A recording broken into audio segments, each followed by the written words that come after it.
వీళ్ళు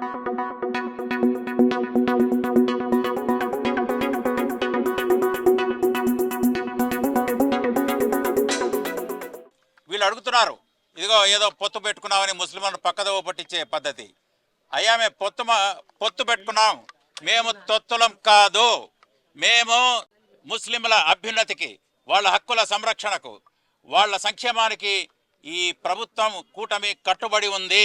తెలుగుదేశం ప్రభుత్వం మనం చూసాం, తెలంగాణలో కాంగ్రెస్తో పొత్తు పెట్టుకోవడం. ఇక్కడ ఇది రాజకీయం, మౌజూదా హాలాత్.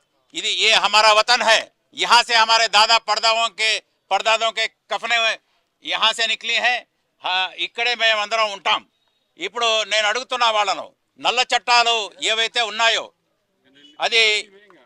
అది ఏవైతే ఉన్నాయో నల్ల చట్టాలు, అది ఉత్తరాఖండ్ కానివ్వండి, సిఏ వచ్చినప్పుడు బల్లలు చరిచి ఆమోద ముద్ర తెలిపింది వీళ్ళు.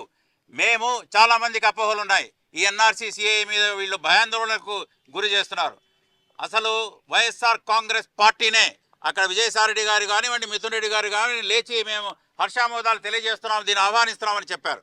మేము ఇది అభినవ్ చంద్రచూడ్ కానివ్వండి, వాళ్ళు కానివ్వండి, ఇది ఆర్టికల్ 13, 14, 15కు రిలీజియస్ ఇదికి ఉమ్మడి పౌరసత్వం, ఇది బహుళత్వంలో యూనిటీ ఇన్ డైవర్సిటీ, బహుళత్వంలో ఈ విభిన్నత్వం ఉన్న దేశం, అందరూ కలిసిమెలిసి ఉండే దేశం, హిందూ ముస్లిం భాయి అనే దేశం మన ప్రాంతం. కాబట్టి ఇది రావడం ఖచ్చితంగా 4% ఏదైతే రిజర్వేషన్ మీద వీళ్ళు చెప్తున్నారో, మేము ఇంకా పొత్తు రాకముందే పురంధేశ్వరి గారు చెప్పారు అనడం, ఆవిడ లేదు మేము సబ్కా వికాస్ సబ్కా మేము కోరుకుంటున్నాం అనేది ఆవిడ చెప్తూ వికసిత్ భారత్ మేము కోరుకుంటున్నామని.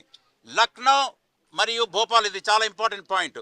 పాస్మాందా ముస్లిమ్స్ను స్నేహ మిలన్ అంటే మిత్రత్వం కోరుకుంటుంది. పాస్మాందా ముస్లిమ్స్ అంటే అందరికంటే పేదరికంలో ఉన్న ముస్లింలతో మేము స్నేహస్తాన్ని అందించబోతున్నామని బీజేపీ వాళ్ళు చెప్పింది మనం చూస్తున్నాం. ఇప్పుడు వాళ్ళు సదస్సులు నిర్వహిస్తున్నారు కూడా భోపాల్ దీంట్లో. కాబట్టి 4% రిజర్వేషను ఇవన్నీ రద్దయ్యే ప్రసక్తే లేదు.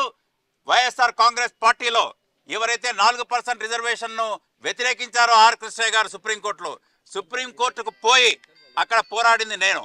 దుల్లన్ పథకం మీరు చూస్తే తెలుగుదేశం హయాంలో సుమారుగా 18,000 మందికి దుల్లన్ పథకం ఇచ్చాము, సుమారుగా 200 కోట్లు. 1,38,000 మందికి పోస్ట్ మెట్రిక్ ప్రీ మెట్రిక్ స్కాలర్షిప్లు ఇచ్చాం.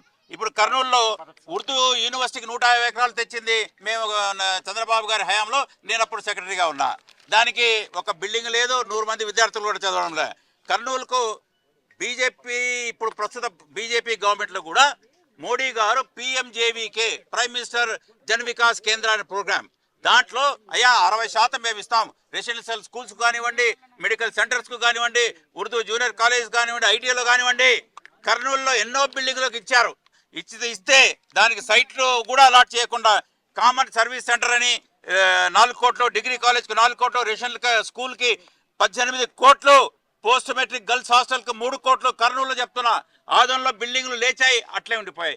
కేవలం ఆ కేంద్ర ప్రభుత్వం చెప్పింది 600 కోట్లు ఈ స్కూళ్ళ కోసం, ఈ హాస్టల్స్ కోసం, వికాసం కోసం, విద్యా వికాసం కోసం మేము ఇస్తున్నాం, మీరు ఖర్చు చేయండి. 60% నిధులు మేము ఇస్తున్నాం, 40% మీరు ఇవ్వండి అంటే వాళ్ళు ఇవ్వకుండా సచార్ కమిటీ చెప్పింది విద్యలో మీరు వెనుకబడి ఉన్నారు. ఇదిగో నౌషీన్ అనే అమ్మాయి, ముస్లిం అమ్మాయి 9వ ర్యాంక్ వచ్చింది మొన్న. ఈ విధంగా విద్యలో ముందుకు రావాలా? 40% ఇవ్వకపోతే మేము బైజూస్ యాప్ ఇచ్చాం, తర్వాత ట్యాబ్లు ఇచ్చాం, నాడు నేడులో మేము చేయలేనంత.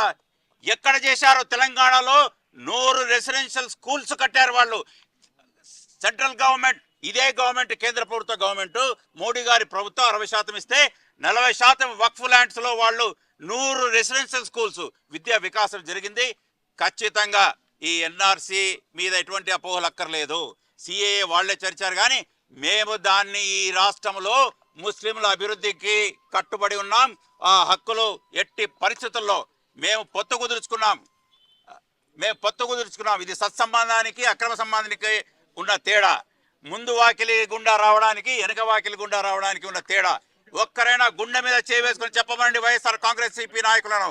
ఎప్పుడైనా మోడీ గారి గురించి, ఇదిగో ఈ చట్టాల గురించి ఆమోద ముద్ర తెలియజేయడమే కాకుండా వాళ్ళు బల్లలు చరిచి ఆమోద ముద్ర చేసి ఏ ముఖంతో ముస్లింలను వాళ్ళు ఏమర్పాటు గురి చేస్తారు?